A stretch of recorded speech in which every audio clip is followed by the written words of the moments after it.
Sam Spade Detective Agency. Sam, sweetheart. Any calls? Only one, Sam. Lieutenant Dundee of Homicide. He wants you to drop around so they can get your formal statement. No hurry, not now. He told me what happened, Sam. I'm sorry. Yeah, so am I. I guess he was one of your oldest friends, wasn't he? You don't make any friends in this business, Evie. You can write that in your book now, and I'll give you the rest of it when I get there. You sound tired, Sam. Wouldn't you rather just, What, baby? well, go home and, just put it off until tomorrow? Yeah, maybe I... No. No, I'll get it off my chest tonight. Stay there, Effie. I'll come on down and dictate my report on the Dick Foley caper. Subscribe for more mysteries. Nuts. Oh, here, Sam, let me. Am I that shaky? Say when. Just to the top of the glass. Now, that's enough. You spill it. Yeah. Sam, what you said over the phone about not making any friends in this business, you didn't really mean that, did you? Forget it. You can label this, file on Dick Foley. Date, fill it in. Yes, Sam. To Dundee at Homicide, I guess, from Samuel Spade, license number 1375596. The facts are all here. If you can dig a formal statement out of it, you're welcome. I'd known Dick Foley ever since I took out my license. We'd worked several big capers together back in my days as a Continental Lot. He and Mickey Linehan and I. Then he and Mickey opened their own office, Foley and Linehan, Private Investigations. 5 years back, Mickey stopped the slug, and since then the sign on the door read Dick Foley Detective Agency. I'd seen Dick maybe 4 or 5 times in the last half a dozen years just to have a drink and chew the fat about the good old days. He never talked about his private life. I assumed he didn't have any. So when I went to his office the day before yesterday in response to his call, I was surprised to find him in a clinch with one of the most beautiful nails I've ever seen. Oh, Sam. Well. Shall I come back after lunch? Sam, this is Maxine, my wife.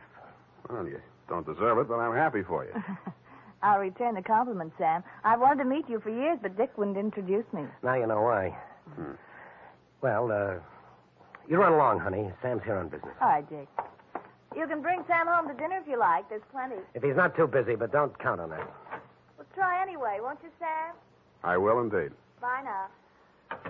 Draw up a chair, Sam. Sit down. Oh. What's on your mind, Dick? You remember Claude Spicer, that grifter I sent over for that jewelry store hike back in 43? You never told me you were married, Dick. I'm very happily married. Now, please pay attention. Claude Spicer, yeah. Yeah, I remember the caper. Wasn't there a dame involved? Well, Spicer had a girlfriend, but the cops gave her a good bill of health. Spicer went up for a 5-year stretch. They spun him last month. Whatever happened to that dame? Now, look, about Spicer. He gunning for you? You hit it. How scared of him are you? Well, enough to ask you for help, Sam. What's eating him? Just revenge? Sam, I wouldn't tell this to anybody but you. But all the facts of that caper didn't come out at that time. I thought of it. How come? Well, I couldn't have stayed in business in San Francisco if it had been generally known that my partner was the inside man on that jewelry store heist. Mickey? Yeah, Mickey Linehan.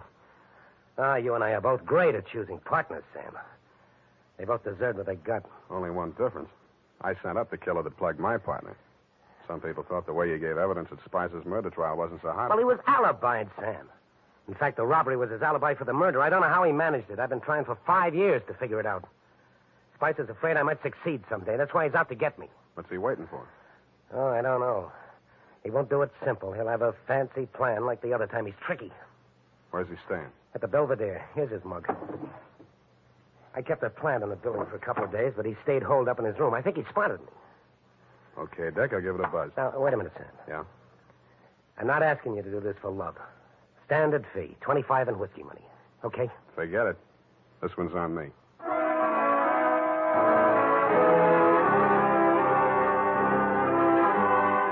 In the elevator on my way out, I studied a picture of Claude Spicer on the old police circular Dick had given me.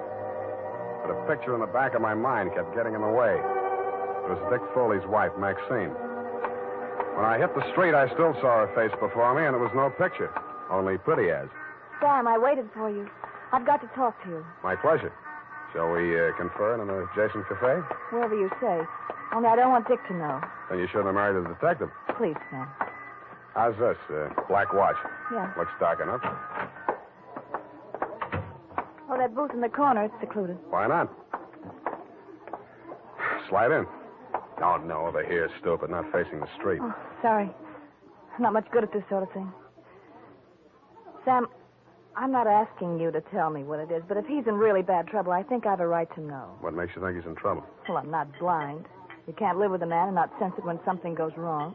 I never thought Dick was the type to show it. Oh, he's tried to hide it from me, and I haven't said anything. I thought if he wanted me to know, he'd tell me. It was a wise thought. Hold on to it. Well, I meant to. But then a terrible possibility crossed my mind. Sam, it isn't me, is it? In what way? Well, you know what I mean. He's been away from home nights so much lately, and he questions me so closely about where I go and who I see and so on, and Well, I may as well ask you right out. Did he hire you to check up on me? Then that is it. No. You're not lying to me, Sam. Why should I? Dick says you're almost his oldest friend. He's talked so much about you. And he must have told you I don't do that type of work. Why do you keep looking at me? Sorry, trying to place you, Maxine. I keep thinking I've seen you someplace before. Oh, it must have been my picture. I was an actress. Yeah. Picture. Yeah, maybe that was it. Why do you say it like that? Like what? As if you were angry with me. Because I just got the caption on the picture. Well, Sam, wait. Come back. Yes, I had. And the caption was from a newspaper circa 1943. And it read, "Actress Lovely cleared in Lanahan slaying." I flashed my tin star at the room clerk at the Belvedere, learned that Claude Spicer was in, and stuck around to make sure the clerk didn't buzz the room to tip him off. Around 4 p.m., Spicer went out, very dressed up, umbrella, gloves and all. He walked down Geary to Grant and turned north. A cold San Francisco drizzle started blowing up from the bay. I wished I'd brought my overcoat. A half a block up from California, he entered Grayson's jewelry store. I peeked through the rain-streaked show window after him. Inside, pouring eagerly through a tray full of diamond clips while a long-suffering clerk eyed her hopelessly from his side of the counter, was the actress Lovely. Maxine shot Spicer a quick glance of recognition as he entered, but they didn't speak. He took up a pose of gentlemanly patience, shrugged his eyebrows sympathetically at the clerk, and leaned elegantly on his umbrella while Maxine found fault with every piece of jewelry that was shoved in front of her. The bored expression left his face only once. That was when the clerk opened the vault and brought out some unset stones. Their act may have been fooling the clerk, but it was as plain as the nose on Spicer's face, a very plain nose it was, that they were sizing up the joint for a pushover. Maxine left first. He stayed long enough to buy a cigarette lighter and then followed her out. As I took out after him, I stopped to read the sticker on the inside of the glass door. It said, "These premises protected by Dick Foley Detective Agency."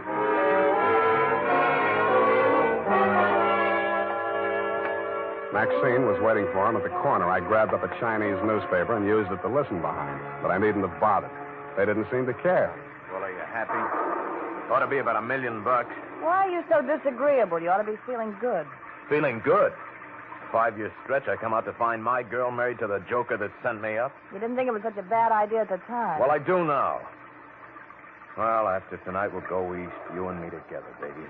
He'll catch up with us wherever we go. Oh, you should live so long. How do you mean that? Just like it sounds, baby. Bye. Oh, don't leave. I'm going to get some sleep. I'll need a clear head. Claude, I don't want to be alone. Oh. Not even tonight? I don't want to be alone. See you later, honey. Bye-bye. He went straight back to the Belvedere, no stops. Picked up his key at the desk, no messages, took the elevator to the 8th floor. Let himself into room 809, hung out the Do Not Disturb sign, closed and locked the door behind him. I kept a plan on it till around midnight. Then I lifted the Do Not Disturb card from the doorknob and wedged it into the crack of the door. It was a crafty move, and I had just finished doing it craftily when the door opened again in my face. Huh? Who are you? What are you doing here? Nothing, sir. I'm making a survey. What? I'm from the Trotter Pole. Trotter Pole. It's like the Gallup Poll, but we're not in so much of a hurry. Yeah? Just kindly answer this question. As a Democrat, do you believe... Dewey, huh? I picked up the Do Not Disturb card and wedged it back into the crack of his door. As any house dick knows, except, of course, Tiny Stover, the night peeper at the Belvedere, if anybody opens the door like that, the card will fall out, And somebody will always hang it on the knob. Another thing Tiny doesn't know is never to draw to an inside straight. We played 9 different kinds of poker until 5 a.m. when I thought I'd go up and have another look. All was quiet on the 8th floor. From the elevator bank, I could see room 809. The morning paper was shoved under his door, and my do not disturb sign was apparently where I had planted it. I tiptoed up to make sure. Huh? Who are you? What do you want? Me? The paper boy, sir. Your morning paper. You get around. Well. Good news in the paper, sir? Interesting. Jewelry store heist up on Grant Avenue. Oh, yes, sir. Our paper only covers... What? I grabbed the paper from under 805. It was the headline I could have expected if Spicer had left his room without my knowing it. Grayson's jewelry store, the shop he and Maxine had cased that afternoon, had been taken for an estimated $1 million in uncut gems.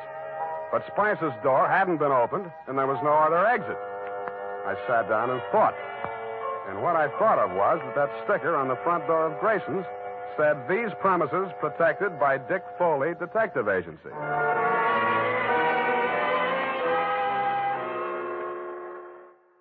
Subscribe for more mysteries. When the 6 a.m. Oakland ferry boat felt its way blindly out of the slip, Claude Spicer was aboard, and so was I. Should have been getting lighter, but it wasn't. The fog was thickening over the harbor, and most of the passengers were inside drinking coffee. Spicer didn't go in. He climbed up to the boat deck and stood at the rail under the pilot's house. I planted between 2 wet paint signs and waited. Not for long. I couldn't make out any features on the man who came up and joined it. They stood face to face, not more than a foot apart, and talked in voices that couldn't get to me through the racket of the foghorns in the harbor. What spoke loud enough for me to hear was a gun. They seemed to fall into each other's arms, then collapsed in a heap on the deck. But when I got to the spot, only the dead one was there. It was Spicer. The other man had disappeared around the corner of the deck house. A ray of light from the pilot's window swept over him, and I saw gunmetal shine in his hand and then spin out over the rail as he threw it. What? Oh, it's you, Sam. Oh, it's a frigid look. What did you do it for, Dick? I had my reasons, Sam. Now, trust me, I'll keep you in the clear. How long? As long as I go on playing sucker for you? What do you think I hired you for? Maybe I was supposed to say you killed him in self-defense. Maybe I was supposed to see him making passes at your wife if you needed. Look, Sam, I worked for killers before. I'd even worked for thieves, but not for a detective that knocks over a place he's supposed to be protecting. Damn, it's not a Even for that cop, Dick.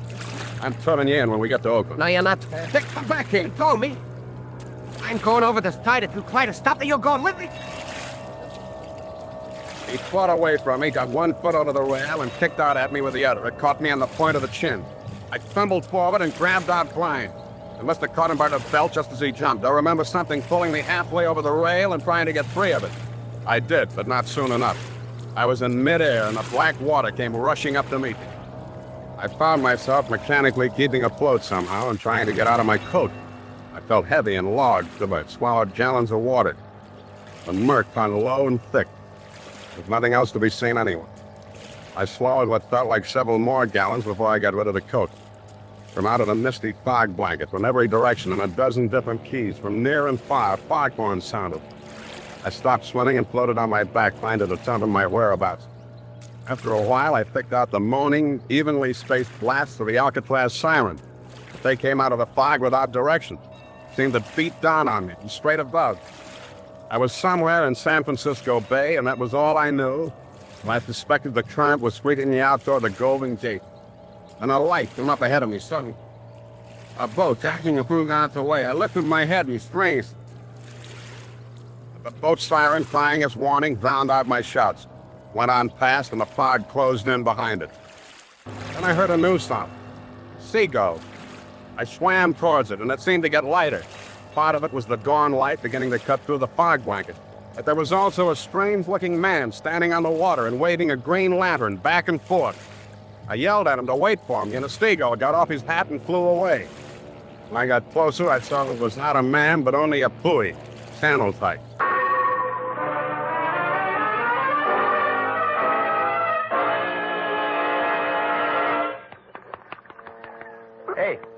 Hey, mate. Pour some more of the brandy into him, Gus. Yeah. Here. Get some of these down.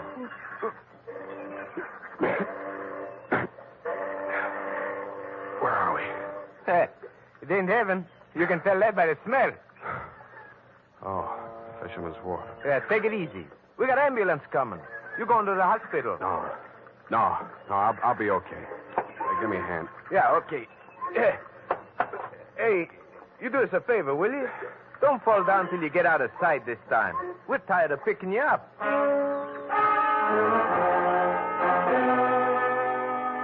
I thanked the two kindly old fisher folk for their interest in my welfare, totted up the pier, fell into a taxi, and went home.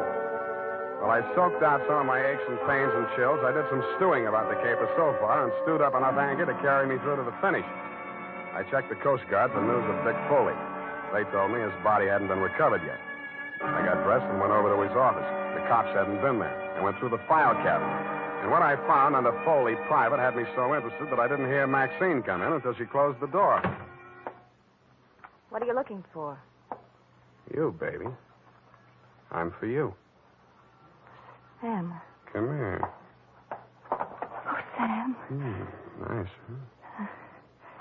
Oh, you dirty. Now, don't be mad, Maxine. A gun makes a woman bulge in the wrong place. It's not my gun. We'll see. Sam, Shut up. Now, starting with the rap Spicer went up for, the same pattern. The way you worked this one tells me how you worked it the first time. You get something on a private detective. The first time, 5 years ago, it was Dick's partner, Mickey Lanahan. I don't know what Spicer had on him, but I do know he forced Dick to knock over Grayson's jewelry store last night. I won't listen to you. Okay, I'll talk to myself. I'm not saying you killed Mickey Lanahan, but Dick did frame an alibi for you, didn't he? Didn't he? Oh, you're hurting me. Good. Try spending a night swimming around in circles in the middle of the harbor sometime. See how you like that. All right, it's true. Dick did help me out of that old jam. I'm not ashamed of it. I'm proud our love was that important to him. No, Spicer. That same old double-cross. Only this time, I'm standing where Dick did 5 years ago. Dick was set up as a patsy the same way Mickey Lanahan was, but he got smart and pulled the trigger first. Stop it. Stop it. Where did that hurt?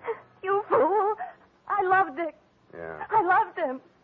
That's something you can't understand. But it happens that way, no matter what people are. You sound as if you really mean that. But you're a little late, aren't you? He's not dead. I'm sure he isn't. If he's not, he's really in trouble. What do you mean by that? I found something here in the files that Dick left, just in case Spicer got to him first. What is it? A confession to Mickey Lanahan's murder. That's impossible. Were you there? What are you going to do with it? Turn it over to the police. But if he's still alive... It still counts, unless he shows and revokes it, but I don't think he will. Why? Because I won't back up a self-defense plea on the Spicer shooting. But you were Dick's friend. You were his friend. I wouldn't ask him to do it for me. Then what can I do for him? I'll do anything at all. Well, if he stays away, he's as good as dead. If he comes back, you'll get a jury trial. And if there are more men than women in the panel, he'd probably be acquitted on your testimony alone. Do you really think he might have a chance? With a jury, there's always a chance. But where is he? How can I get word to him? Well, if he's not fish food by now, there's one sure way of smoking him out. Something I can do. Nobody else. Oh, please, tell me anything. Sign a confession of your own.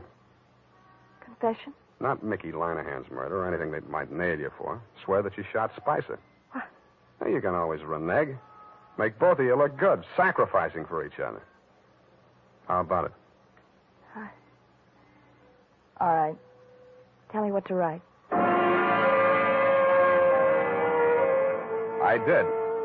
She signed it. I had Effie dispatch it to all the papers and news services, and then I brought it down to the hall.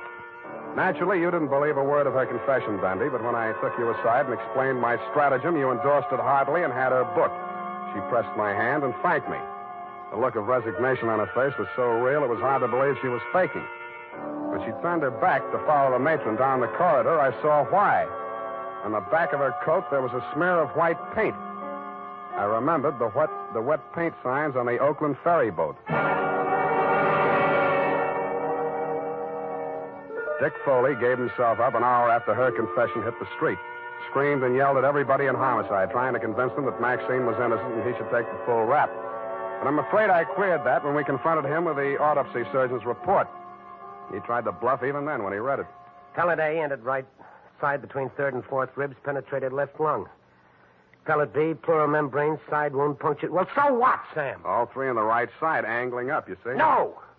I don't know why. You even saw me on that boat. You saw me throw the gun over Oh, it. cut it out, Dick. What I saw was in the dark. But you two men were facing each other directly. If I were going to drop a man fast at close range, face to face like that, I would not put the gun in my left hand, twist it around, straining my wrist in the process, and pull the trigger with my thumb. Unless I were left-handed, double-jointed, and a trickier shot than you are. I'd blast him straight through the middle. All right. All right, yes, it was Maxine. Yeah.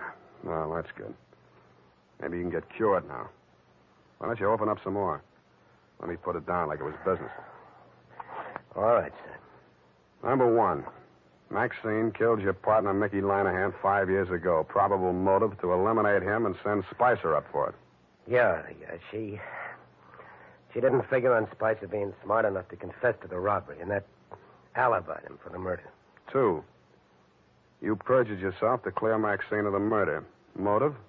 To prevent the truth about your partner from coming out, and Maxine was motive enough for anything. Cut it out, will you? Sorry. Three, Spicer forced you to team up with him in the jewelry heist. How? Well, he threatened to make a full confession as accessory to Mickey's killing. I would have put the whole works on Maxine and leave him in the clear. Yeah. Can't be tried twice for the same crime. Four, you decided to rub out Spicer whether you could beat the rap or not and clear the books once and for all. So you pretended to play along with him, told Maxine to do the same, and called me in as umpire. Yeah. Sam, I'm sorry. Why couldn't you lay off Maxine? Why did you have to... Subscribe for more mysteries. And that's about it. Period. End of friendship. Oh. You mean the confession that you tricked her into making turned out to... That's it, Effie. Oh. What'll happen to him? What about Dick Foley? Dick? Oh, they got him on a number of things, I suppose. May take some time out of him. But I think he'll be an okay guy again. With her out of the way. With her out of the way. Sam? Go and type it up, will you? It's late. I want to get out of here. Well, here it is, Sam. I know how you must feel, so I won't... What's your hurry? Well, I thought, well, you know how you always feel. Look, sweetheart, Dick Foley was a private dick. So what? You mean you can bring yourself to talk about it? Sure. Go ahead, try me. Well, Sam, it seems terribly complicated. I suppose because Mr. Foley was in the profession and thinks like you do. Up to a point, Effie. What's bothering you? Well, why did he call you in? You, another private detective, and he knew how smart you are and all, and... Yeah. I don't know. Maybe he thought, well, if I turned up anything, I'd look the other way. Do you think that could ever happen to you, Sam? That's a clever phrase you dictated. He called me in as umpire. That's baseball. But if he was so clever, why didn't he win, Sam? His mistake, Effie, was trying a quadruple play, which has never been heard of in the history of baseball or crime. All he wanted was to bat Maxine home safe. But it usually figures when three men are out, the side retires. Oh, well, I don't understand baseball, Sam. Well, that's all right. Football will be here soon anyway. Oh, but I don't... Good night, Levy. Good night, Sam. Good night, sweetheart.